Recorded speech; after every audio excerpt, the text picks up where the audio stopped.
Welcome to the Rut-cation Podcast, brought to you by Buckeye Bowhunter. And now, your host, Josh Grunt. Welcome back, guys, for episode, I don't even know, but it's in the title. Thank you guys for joining us. We're really excited for this one. We got John here, who's kind of going to be the star of the show today. Thanks for joining us, John. Bryce is here as well. As always, Bryce has technical difficulties, so you will not be able to see him if you're watching this on YouTube.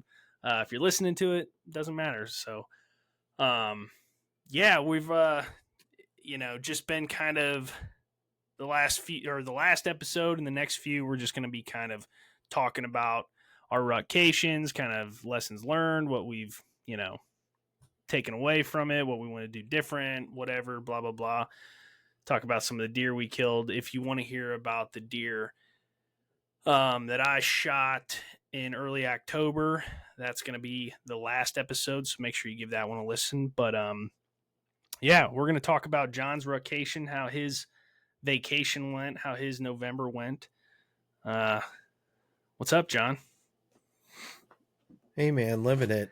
I'm sure you're still riding high off your last hunt. Feeling good, walking around with your chest all puffed out. Well, which last hunt are you talking about? Yeah, well, the one knocked down the big guy, so yeah, I'm pretty proud. Pretty proud of that. Pretty pumped about it for sure.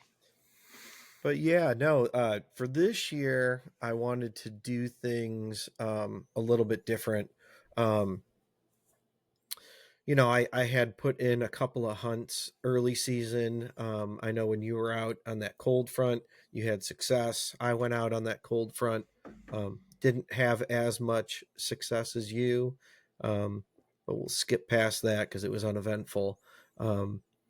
Again, this year I wanted to change up how I wanted to do my Rut-cation. So I bumped it ahead a week than I normally do. I chose to take my Rut-cation the week of Halloween. A little bit earlier. What pushed you to do that? So to change things up a little bit, I typically like to surround my Rut-cation around November 7th, including November 10th. However that kind of fits. I like to get both in. Those are good days. This last year, I want to try something different. I had really good pictures from the previous year, kind of that Halloween-ish time frame. So I wanted to be a part of it, Yeah. Get the pictures. I wanted in. So I set my vacation up. Let's see, when did I head out? October 27th.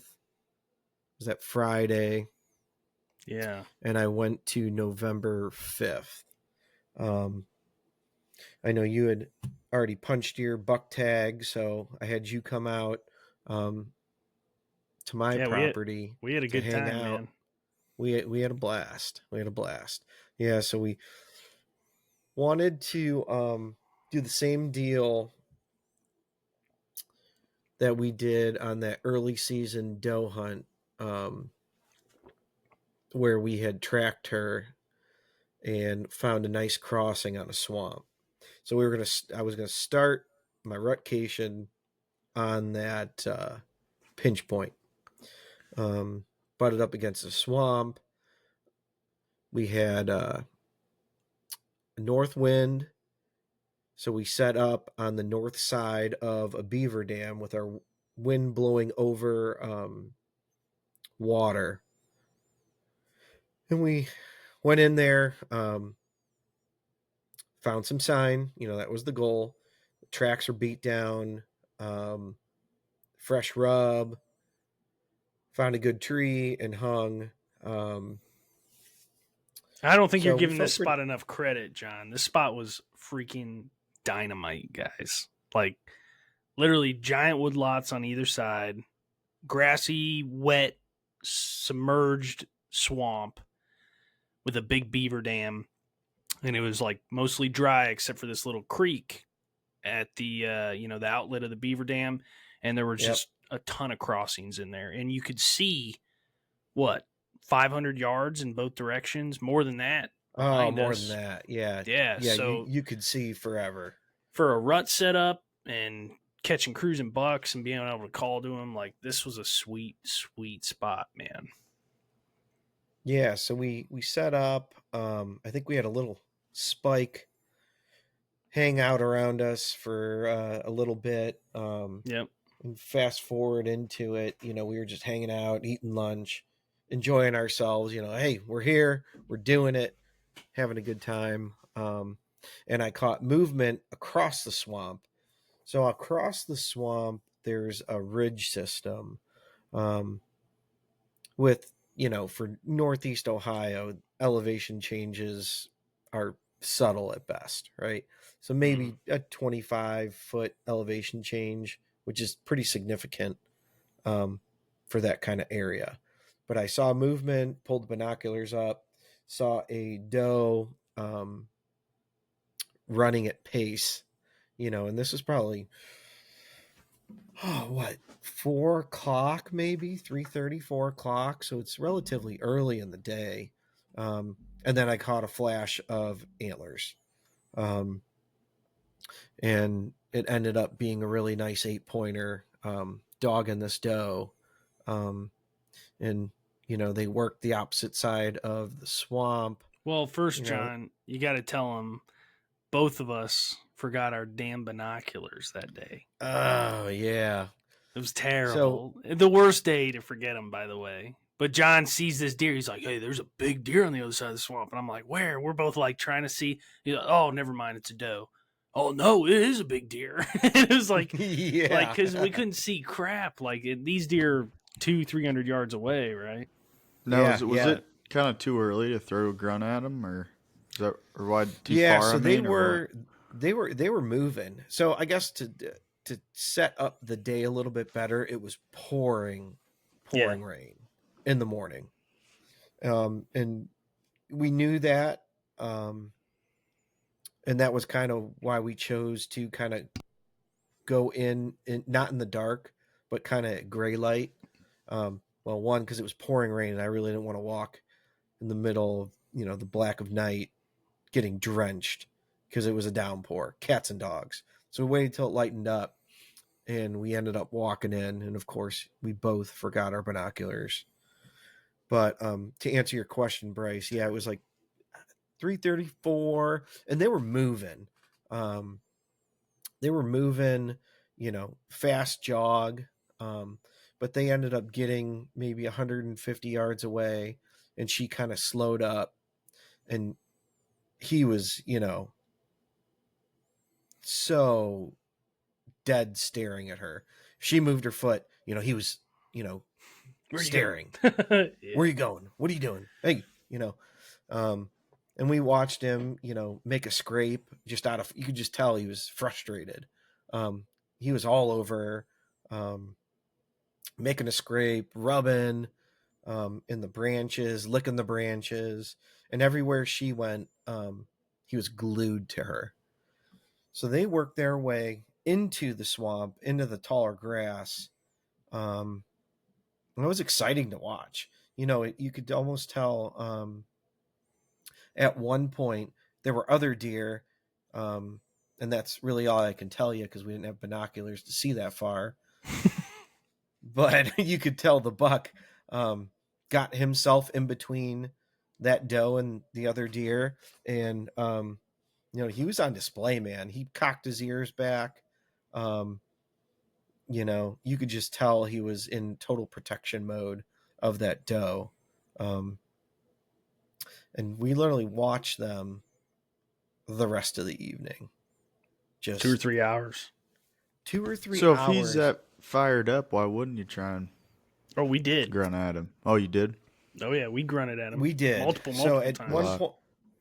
At that point we were just, they literally didn't move for hours on end out of what do you want to say, 50 yards. Oh yeah, They like spent that entire one little afternoon spot. in a little bitty spot. There was a But creek. yeah, There was a creek, and he had her like pinned up against this creek because he knew that. And John, I just edited and posted that video, so if you guys want to watch the video of that day, it's on YouTube now.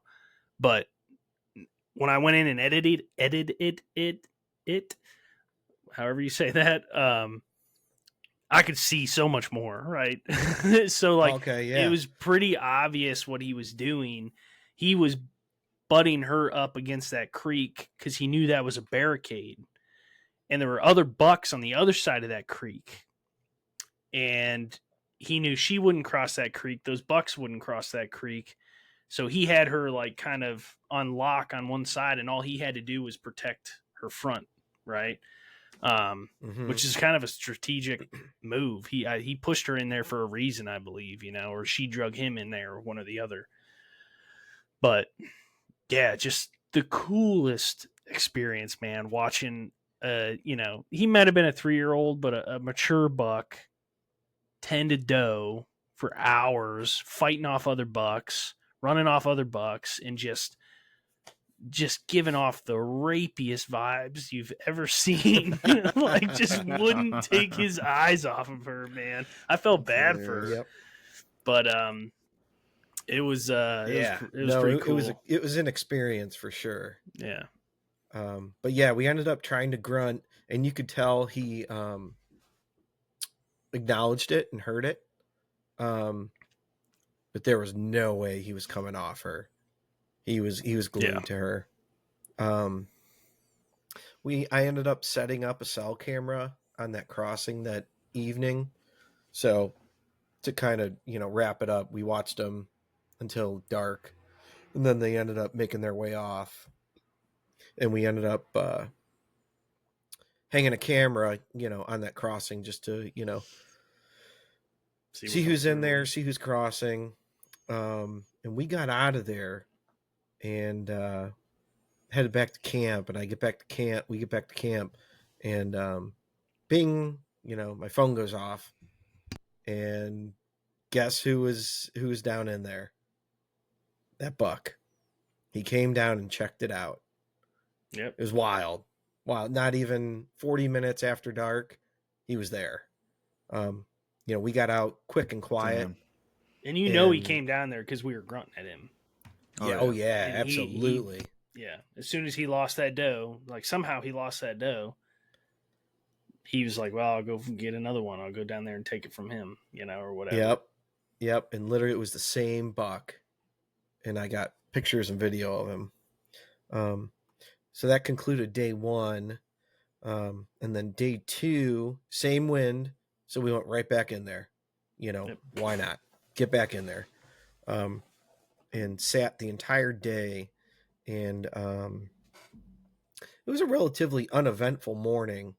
But the afternoon heated up. Afternoon definitely heated up. We had a 2-year-old maybe the last hour and a half, pop up out of nowhere. We were kind of, not that we weren't paying attention, we were, but he just came out of nowhere. And I don't know if he was bedded in that grass, but he was maybe 80 yards from us. And all of a sudden, we're hanging out. We're like, whoa, there's a deer. Oh, you're talking 80, about that and again, buck. we can see, upwards of 1,000 yards. And he was 80 yards from us, right in the grass. So maybe he was bedded in the grass. He just stood up. But he ended up making his way away from us. And, he was borderline shootable. But he made his way away, and then time started running out on us. I think you hit the grunt just blindly. Mm-hmm. Maybe 40 minutes left? Something like that. Of probably. light. And sure as shit, not but 10 minutes later, here comes that bigger buck tending that doe without the doe. And we saw him all the way on the other side of the swamp. and he's coming. He's walking. He's stopping, periscoping his head out of the grass, trying to see where that grunt came from. And he's staring and staring and staring. Can't see nothing. So he puts his head down and he starts cutting the distance again, closer and closer and closer. And I'm like, oh my gosh, he's gonna come right into us. So I'm sitting there getting a little nervous, because it's like, oh my gosh, this is literally happening. And I start shooting my lanes because he's coming from, across the swamp. And I figured he was going to hit that creek, walk the edge, and go to the crossing, just like we dialed it up, he'll walk that beaver dam to get across. And I got him at 16 yards. Well, he did not do that. He came down the creek, hit the creek, stared, and he just, he stared at that creek up and down. He was studying it. And eventually he found a spot where he could get across. And he slinked across. So this creek is maybe 8 foot wide. Yeah. And it's variable on its depth. I can guarantee you there's points in that creek where it's 3 feet deep. It's a beaver dam, so it's muddy. It's not a rocky bottom. It's silty. It's black with a bunch of organic matter, so you can't see nothing. And I honestly thought that they weren't going to cross that. Well, the big boy, he found a way. He slunk down in that water and got across. And I honestly don't know what turned him off. I know I was shooting ranges because I'm like, this is not how we drew it up. Wasn't expecting him to come from this way. And I was shooting, ranges on where, I could potentially get a shot at him. And he was maybe at 50 yards. And I don't know, I maybe pulled my hand down. I don't know if he caught that little bit of movement, but at some point, he locked on us. I don't think he was coming in. Josh, yeah, I don't think he was coming in anyways, John. Like you can tell when a buck is pressured or has been shot at, right? Like I really feel like any other deer on earth would have come right to that crossing and walked right in, but he's a smarter buck. He knows that, our wind's blowing out over that open water, so he can't get downwind, right? Mm-mm. So there's no getting downwind of where he heard that grunt. So his only other option is to circle out wide in front of us and use his eyes and his ears. You know what I mean? So he was already looking really hard to begin with. Usually if a buck's going to circle downwind, he's not going to use his eyes as much. He's using his nose, right? But he's like locked on to everything that's moving, locked on to everything that seems weird. I had a GoPro running with a light on. You could see the screen lit up. So maybe that he locked onto that. Like he could have locked onto 2 big fat dudes sitting in a freaking tree, So like, yeah, very, very well could have. But I don't really think he was going to come walking into us anyways, unless he saw a deer. I really don't. I think he was going to make that big loop.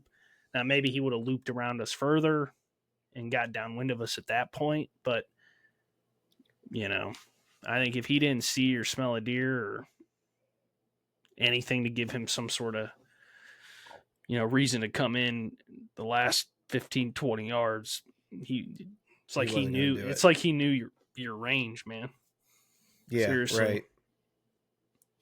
So that was exciting, but he ended up holding like at 50 yards, and ended up, making his way out of there. And then it got dark on us.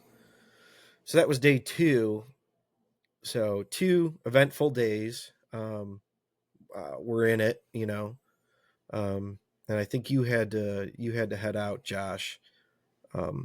So my next day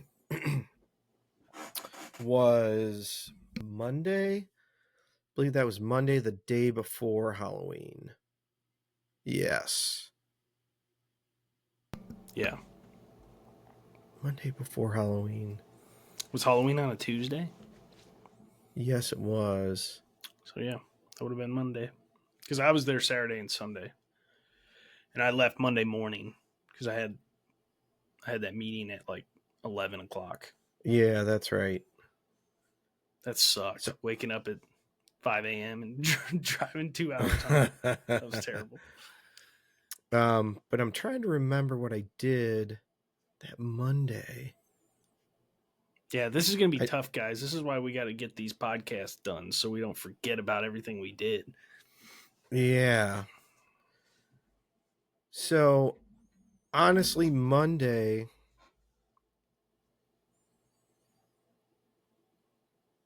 I believe I went across the swamp because the wind changed to a westerly wind.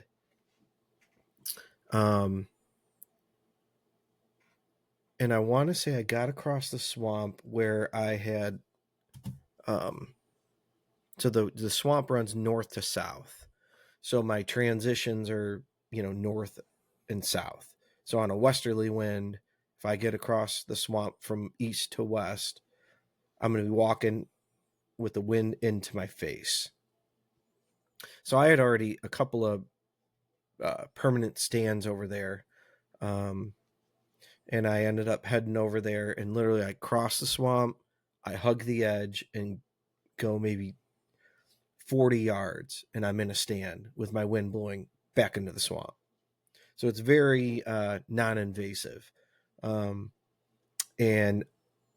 I believe I got in there and I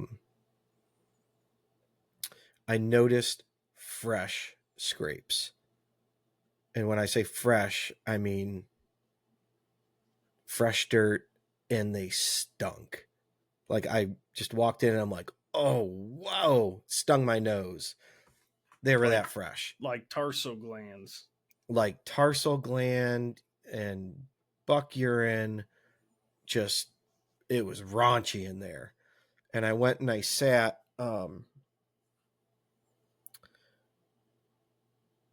and I want to say I didn't see anything on Monday. Again, my memory is fading. But anyways, yeah, I think that was uneventful. Made my way out, but that sign was so fresh. I ended up going back, and this is Halloween. Halloween, get in super early, get back in.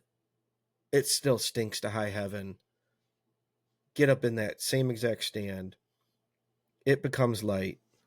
And I'm, those big double permanent. Can I stop you real quick, John? Yeah. What made you want to move from the place that we were setting in to across the swamp? It was solely based on the wind direction. The west wind was better for that? That west wind, because we had a bunch of trails coming from east. So that particular stand or that particular area, we're at the northern part of the swamp. So your crossing is from east to west. And we were sitting on the northeast side with a north wind, with the wind blowing into the water. So that the 2 next following days would be a westerly wind. So I would be giving up half. I'd be cutting my probability in half. Essentially. Because anything coming from the east is I'm busted. So I got to hope that a deer would come from the west to east with the wind at their back. So really I was hunting a trail that transitioned from swamp to open woods on a trail that runs north and south, with me being on the east side with a west wind, if that makes sense. Yeah. But yeah, Halloween, I got in there, and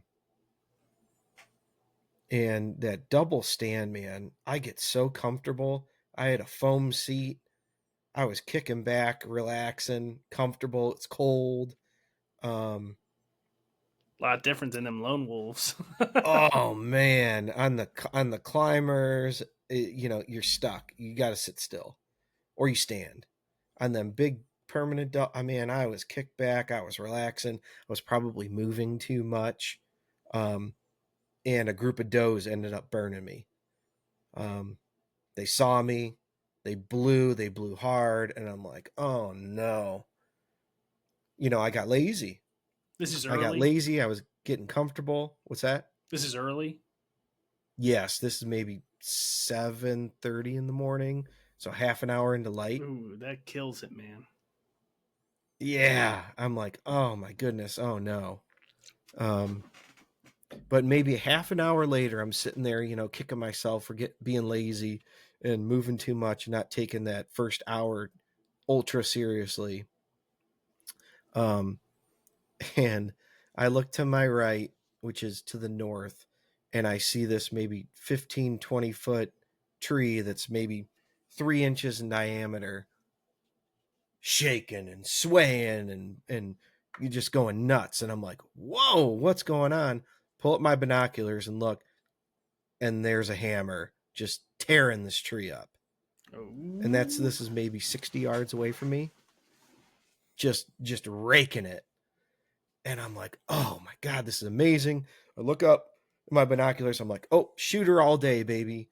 And I'm watching him. And then he ends up getting off the tree, putting his head down. It looked like he was turning my way. So I drop my binoculars, grab my bow, get all ready, get all set up. And I'm looking and looking. I don't see him. Like, what in the world, Because there's a trail heading from right where he's at right down into 10 yards, and it follows this line: rub scrape. There's 3 scrapes, super fresh. Again, this is Halloween, so no snow, just leaves, and you can see these big black spots where he peeled back all the leaves and opened the scrape, so I could see it from a distance. And I'm waiting and waiting, nothing happened. So I'm like, well, the grunt worked 2 days ago. Let's give it a shot again. And hit the grunt, just and I put it down, and not a couple minutes later, boom, he pops out.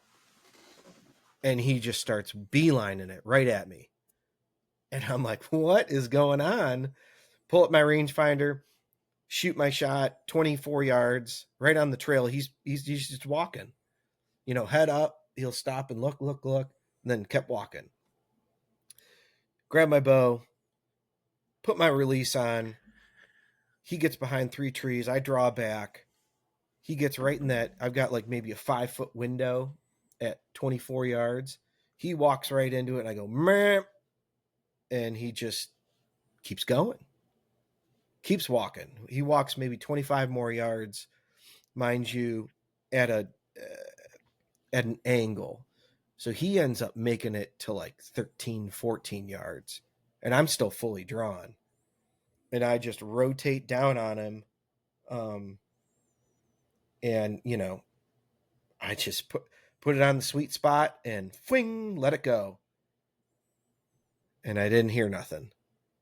And he bounds back, 2 bounds, and stands and stares. And I'm like, what happened? And he's just standing and staring. So I grab another arrow, knock it, and by the time I knock it, he's walking back the same way he came from and worked off into the distance. God. And never to be seen again. So same way he came from, like down the trail you got a shot at him at? Yeah. He literally turned right back around and left. So he got too far before you could like draw your bow and get another shot. And shoot another one? Correct. Yeah. Yep. Gotcha. What did this buck look like, John? How big was he? So he was maybe a little bit past his ears. And I want to say he was a 10. But he had really long tines. So he was super tall, super straight up, but not a lot of mass. So Definitely would have been a deer I'd love to have. I think I've got a couple of pictures of him. They're not the best pictures because he was running through. But very disheartening. So you know, missed him. I You work clean missed him. Clean missed him. I ended up getting down, finding the arrow, and it had nothing on it. Dang.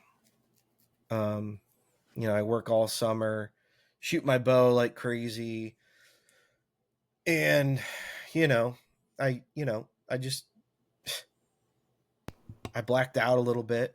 I set that pin to 25, and he got well within maybe 10, 12 yards, and I didn't account for it. And I just shot over his back. Maybe I pulled it a little bit. But I definitely did not account for him making his way in. I just didn't. I blacked out. Do you think, I John, goofed it maybe up. like having a turn to your left on him, like you just showed? Like maybe I'm thinking of like the feet, because I always notice I'm trying to move my feet with my body. Like Josh at home, we were trying to get that one buck in. How many times did I 360 because he kept walking everywhere but at range? But like I feel like I was always moving my feet to try and stay square to my shooting distance or shooting stance. I wonder if maybe that turn fumbled up your regular pullback. I don't know. I know I always tend to blow it whenever it doesn't go the way I have it planned, right? You see that buck, he's coming in, you have like one or two scenarios in your head. It's either going to happen here or here, and you're ready for those, right? And then as soon as it goes off script, it's like, oh my God, I got to adapt and panic, and that's when I end up, in the past, I've made mistakes when that happens because of that panic or whatever. You're not prepared for it, but Yeah, I blew it. Part of it, right? Oh, Part well, of it. it's early enough. I wasn't too disheartened. I was a little bit, but I know that, it's so early on that I'll get another crack. I just remembered that Monday I did not see a deer. That morning when I walked in and it was stinky and smelling, I just remember this, and I maybe ruined the timeline, but the day before Halloween I had, again, southwest wind. I ended up seeing another buck at like 7:45, 8 in the morning. okay. And he was working his way. I think I called you, Josh. For whatever reason, I forgot. But anyways, yeah, 7:45, 8 in this same stand. I had a remember this really now. nice 8-pointer. Really nice 8-pointer. Probably better than the one I missed. A lot more mass. But yeah, he ended up working his way towards me from the north. So again, if you want to picture, I'm facing dead north. The swamp is to my right, and it's like a wall. It's open water and thick and nasty, and transitioned into hardwood to my left, which is to the west. And he came from the north, just meandering, doing his own thing. And I thought he was literally going to walk right at me, and I was going to shoot him at 12 yards. Just maybe a little quartering two, easy, simple chip shot. And it was 7:45, 8. So the thermals weren't quite, the sun wasn't quite up enough to start sucking your scent straight up and out. So it was still pretty cold. That little bit of southwest, I feel like it pulled my scent and pulled it to the edge of the swamp. And he ended up circling around me at, I had him at like 35, 40 yards. And he just circled enough to catch a little something. And he just hit the brakes and backed up slowly and bounded off. So, again, you just got to be out there, man. But that so was you're Monday. feeling so you got busted by that buck Monday. You had a clean miss on a buck Tuesday. How are you feeling, John, at this point? So I'm encouraged because literally I've been in there. I've been hunting 4 days and I had 4 encounters. I'm on the hot sign. I'm in the game. It's everything that we've talked about. I really wasn't that discouraged on my miss. It sucked. Don't get me wrong. I blew it. But I'm in it, you know. It's not like I sat 4 days and had 1 miss. Yeah. You know what I mean? That would be a little discouraging. Because I would honestly think that I wasn't going to have another chance. But I've been seeing deer that I'd want to shoot every day. So I was encouraged.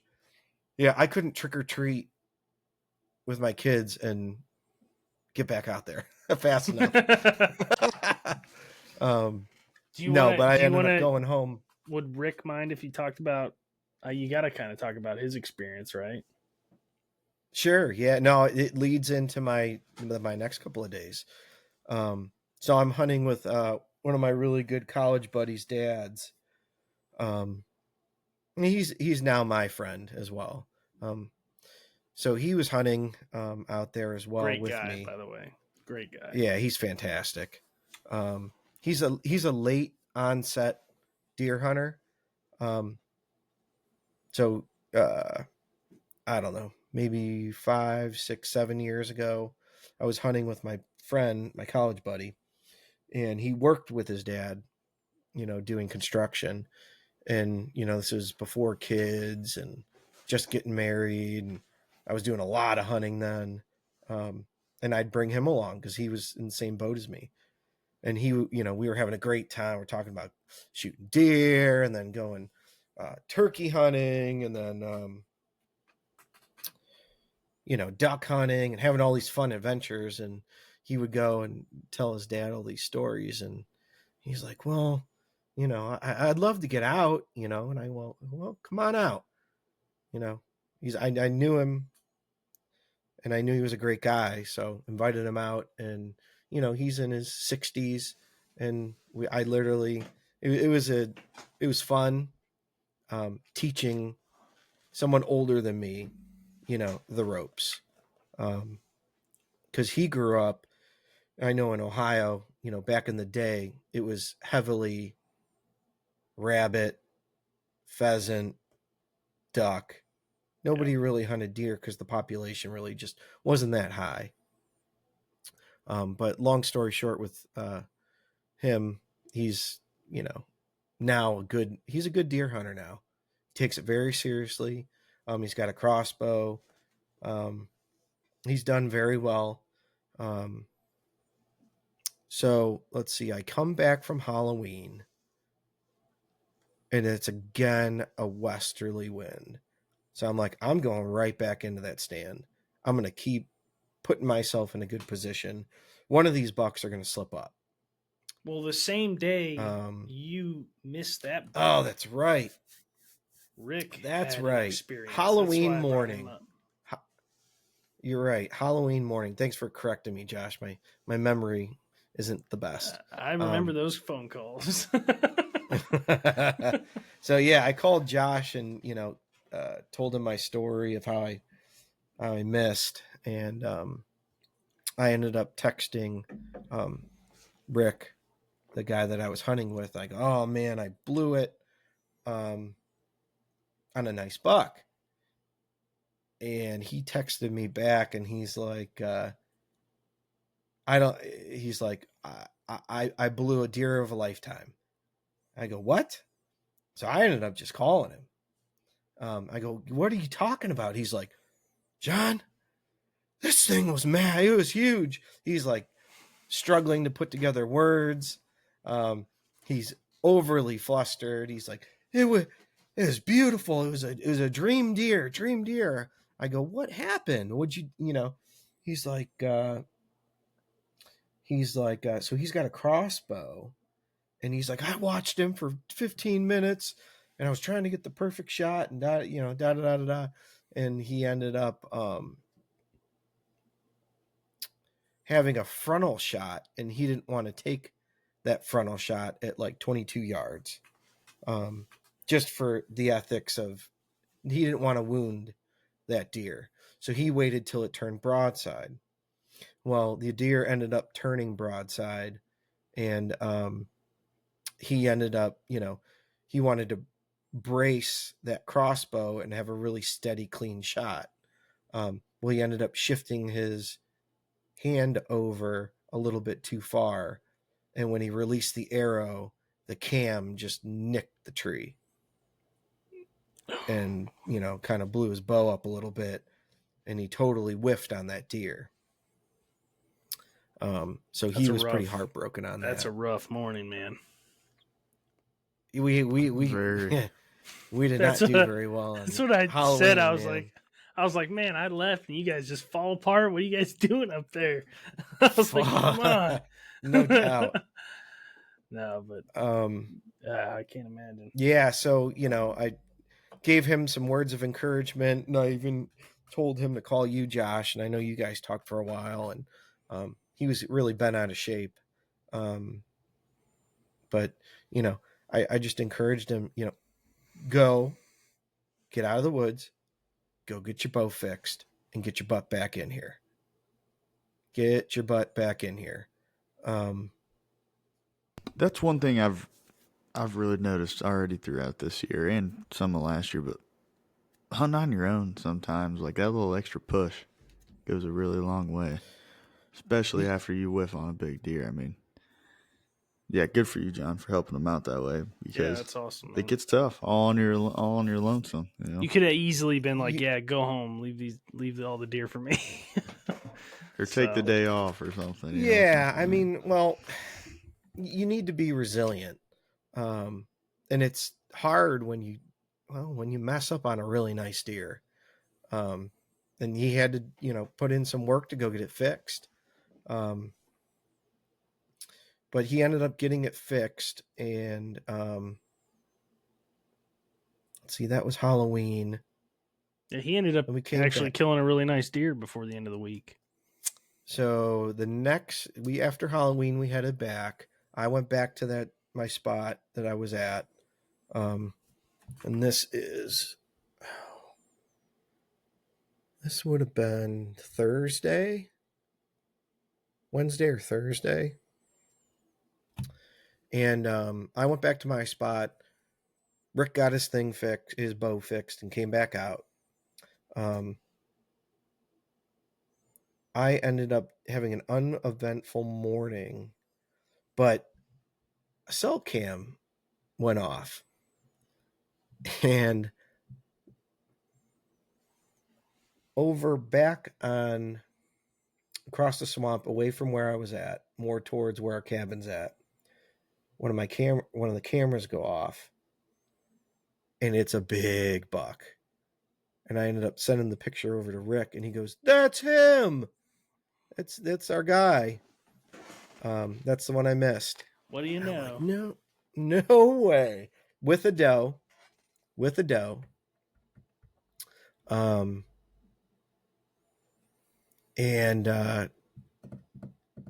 Yeah, that evening, Rick got back out in the woods. He ended up shooting a really nice buck, nice little 8-pointer. Very happy. He was super happy. So he ended up shooting that mid-morning, and then we got the picture of the bigger buck, maybe a half an hour afterwards. So, I had to come up with the decision, do I hang out where I'm at or do I make a move? And I'm like, well, he shot a buck, and that picture of that, the really nice one, split brow tine 10, was closer over there. I'm like, you know what? I'm packing up. I'm going to cross this nasty swamp, get back over there, help him drag his deer out, and I'm going to go after it. So that's what I ended up doing. I ended up dragging Rick's deer out and getting down in where that picture was taken. Got in there. Last hour of light. Guess who shows up? That doe and the split brow 10. I couldn't believe it. I'm like, oh my gosh, he literally showed back up after, having that bolt fly by his head. So I ended up watching him for over an hour that evening. And again, it was one of those, should I grunt? Should I make some noise? Should I try and make something happen? I ended up deciding not to. It felt similar to day one, where this big split browed 10, he's literally glued to this doe. He's glued to her, not letting her go anywhere. She makes a step, he takes a step. She takes 2 steps, he takes 2 steps. So I ended up just not doing anything. And I watched him walk over the ridge and head out of sight. So that brought me into Friday of my vacation. And I'm like, you know what? I got to get in there. Get back in there. Follow that Big 10. Go back into the stand I was in. The wind was weird. It was more of a southwest wind. And I got in there bright and early in the morning. I bumped a bunch of deer when I got to my stand. And right at gray light, I was getting burnt over and over and over again. The deer were just moving. And they were getting my scent and blowing and running away. I think it happened 3 times. And I'm like, I can't be here. Like, there's no way. I stayed till maybe 10 in the morning, and the wind was just horrible. And I'm like, I can't be here. It's not going to work. So I end up getting down, going back to my truck, grabbing my climber, going back down in there, and I moved to where that buck and that doe crossed another beaver dam. And if I could get to that spot, my wind would be blowing back into water. So it was a south wind, different swamp. I'd be bulletproof. So I end up climbing in it, and it was so windy. I don't know if you guys remember that, but it was so windy. And I was in maybe a 16-inch oak, and I got as high as I could. And dude, I went for a ride all day, swinging back and forth, back and forth. Oh, it was brutal. Honestly, it's probably good that it was windy though, because a lot of times if it's a real calm day, that tree's going to be the only tree moving back and forth the whole time. Every time you shift your weight, so it probably helped. No, definitely. But I got in, hung out all day. I rode the roller coaster from, noon till 4. And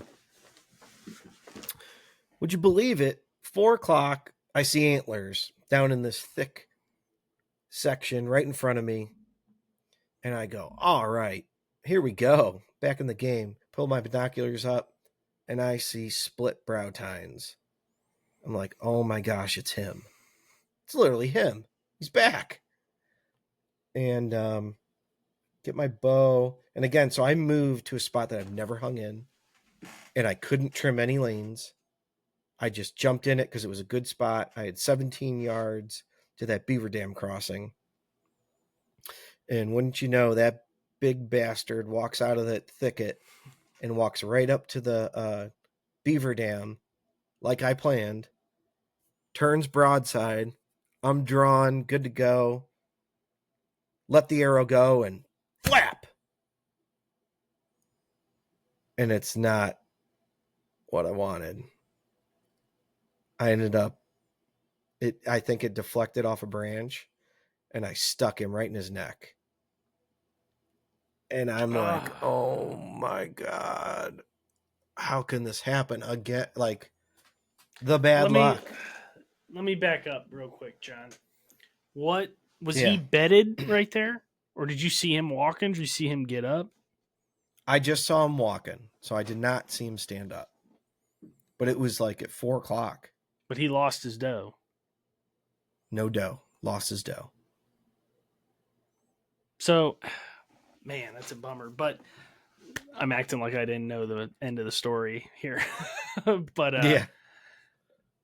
you know, what I take away from that is, like, I think you made some really good decisions leading up to that, though, right? Making that move that I you agree. made based on the deer movement that you've seen over the last few days. Like, being mobile is so important, man, and it just gets you on so many deer. And I think if you have a guy who's not mobile and a guy who is mobile, the mobile guy is going to do better consistently every year. And I think, you know, it sounds like that was a ton of work too, right? The wind sucked. You didn't want to climb down, but you had to climb down. You had to walk all the way back out to your truck, get another stand, go back I'm on in day there. 5. I'm on day 5 of all day sits. Tired. Other than Halloween. Yeah. Oh, yeah, buddy. I was digging deep. Yeah. So, I mean, that takes some balls, that takes some guts, and takes some brains that you still have to be able to have your wits about you on day 5, day 6, whatever you're on. You know, that far into your Rut-cation and still be thinking clearly and making good decisions. But you put yourself in the spot, on the spot, you know what I mean? That's saying something. No, it's definitely a positive. You know, it's something that I've haven't really done in the past, and I've challenged myself to try and get to that level. And it was great that it turned out, you know, I got on him. You learn that it works, right? You put yourself in the position to make it happen. But kind of that bittersweet Josh was talking about. It's a lot more bitter. A lot more bitter. Definitely a lot more bitter, but again, you know, I was shooting a fixed blade, 70-pound bow, and the arrow got stuck in his neck. That's why I'm almost sure you hit a. That's why I'm almost sure you hit a stick. Like, yeah, I can't believe it don't kill him. How does that arrow not blow through his neck? Like, what's in his neck that's going to stop it besides his spine? And then why didn't he just drop? Why didn't it break that spine? But he ended up jogging and running away, and I could see the arrow in him. Not a lot of penetration. I didn't see it come out the backside, so it went in and stopped. And he took off. And, you know, I'm excited, scared, a whole bunch of emotions, freaking out a little bit, made some phone calls. And I know, you know, the first thing I thought was, you know, this is a low probability, you know, of fatality. You know, it's just an unknown. It's not, you know, I didn't see blood squirting all over. I didn't see... Yeah. I didn't see a lot, but again, I'm thinking 70-pound bow, fixed blade in the neck. All it takes is to hit something that's important, and he's done. But it's going to be a brutal track. You know, I don't know I don't know what I'm getting myself into here. So to be safe, I ended up calling a blood dog, to go after this guy. And that blood tracker came, you know, a couple hours later, maybe 2.5 hours later, right when it was getting dark, and we started on the track.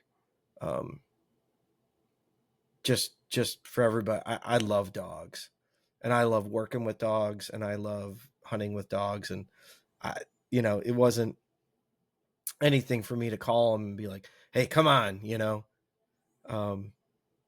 But yeah, we got on the track and there was no blood until, so when I first hit him, I watched where he took off to, and he ended up getting maybe 80, 100 yards away, and he stood for a little bit, and then he made his way off.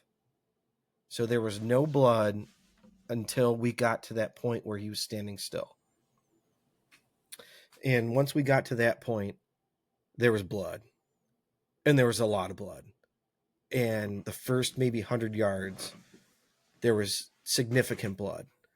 And the blood tracking guy's like, he turned around and just smiled at me. And I'm like, come on, just get the dog and let's go, and smile at me and get me all excited. But there was significant blood. And we followed blood, and we followed blood, and we followed blood. We ended up going 2.5 miles in hours in the woods. I was shredded. We walked through so many briars. It was unbelievable. I never found the arrow. We went 2.5 miles, and the blood just got less and less and less and less after like hour 4. The tracker's like, dude, you can see it's starting to dry. Like, we're getting on blood and it's drying up. So this is telling me that it's not that fresh. This deer literally took off and he was gone. Never found the arrow. The other interesting part with the dogs that he was explaining to me is that when deer are fatally hit, they end up giving off a pheromone that the dogs can pick up on. And I go, how can you tell that your dog is getting that pheromone and he's really on him and not just following the blood or the tracks of the deer?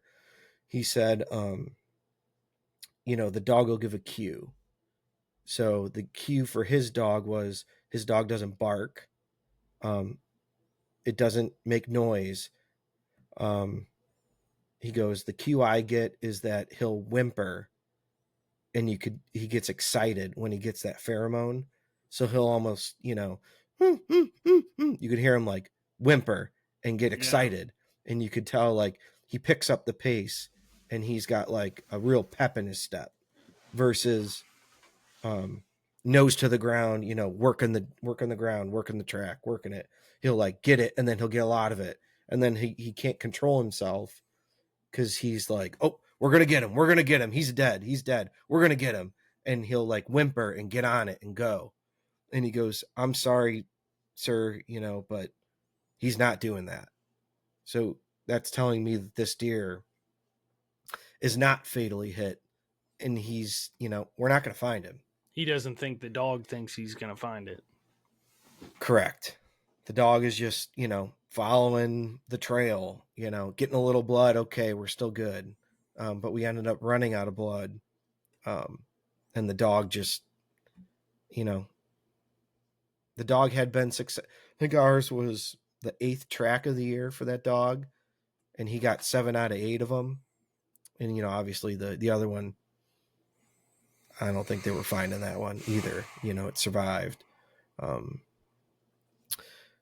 But yeah, bummer. Again, this was definitely disheartening. I was beat, tired. I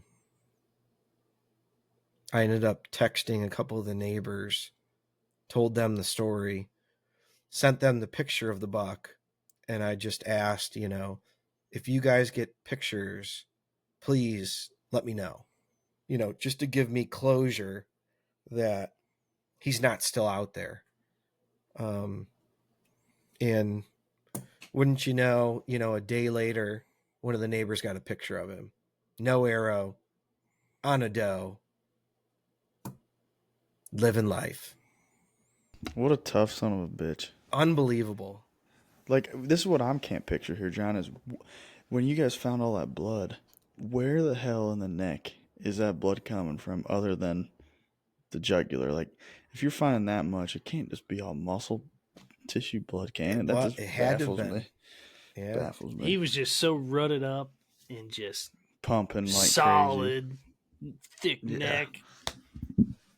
Yeah, Bryce, I don't know if I That's sent you the crazy picture though, of this, man. I just did. I sent it to him. but Yeah, he just sent it. The one on the camera, yeah. That thing's huge.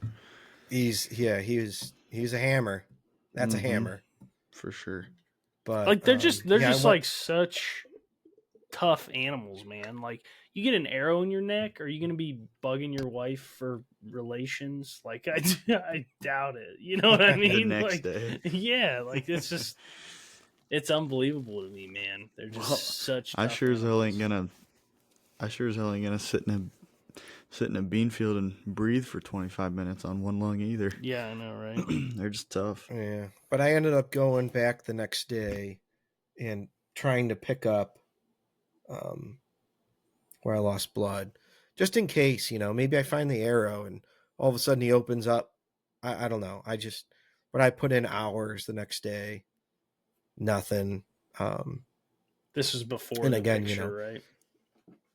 This is before the neighbors sent it, that later evening. But I, did my last bit of due diligence, and honestly, I was so deflated, tired. Golly, was I beat. I'm like, dude, I got to go home. Like, I'm done. I got to take a break. I got to recoup. And that concluded my Rut-cation. So many positives that came out of it. I was on a good buck every day for an entire week. That makes I changed funny, up huh? spots. I played wind. I took 2 shots. I couldn't ask for anything more other than one in the truck, but I learned a lot, excited, but oh boy, did I need to go home and sleep in my bed. Yeah, Props to you to keep trucking. Yeah, props to you, man. And It's a grind. it's tough, dude. Hunting the rut is, what, and I think people talk about it, but it is really a roller coaster, man. Because it is oftentimes you're getting weird shots at deer because they're coming in from every direction. You don't know where they're coming from. And they're usually moving quick and it doesn't happen the way you think. So, there's always just so many variables with the rut, right? And then there's like those periods where it's literally dead and you see nothing and you're like at this low, and then something crazy happens and you watch a buck tending a doe all day or half a day, and then the next morning nothing or whatever. It's such a crazy roller coaster, and to be able to have the mental fortitude to take a Rut-cation, an actual week Rut-cation, and stick with it and have the mishaps that you had. That's a tough thing to do, man. That I think a lot of people think they're tough, and a lot of people say they do that stuff. I don't know if they really do, man. Sit in the woods 6-7 days in a row. It's tough, man, staring at leaves. And I know the service up there ain't very good where you hunt, so you ain't sitting on your phone very much either. So No. it's tough, man. It's never what you think And it is, right? Yeah. We have these and visions of grandeur about the rut, or these delusions of how it's going to be this crazy just Christmas parade of freaking deer running all over the place. That's how we think about it all year. And then when it comes, it's it's so different than the way we play it up in our heads, I feel like. But yeah, sorry I cut you off. Go ahead. No, yeah, I mean, you see stuff online, and you see a bluebird day where guys up there, and it's just a train of deer, just one doe runs through, and it's buck after buck after buck. And I maybe left out a little bit, but the weather through that week had changed so dramatically. It was raining,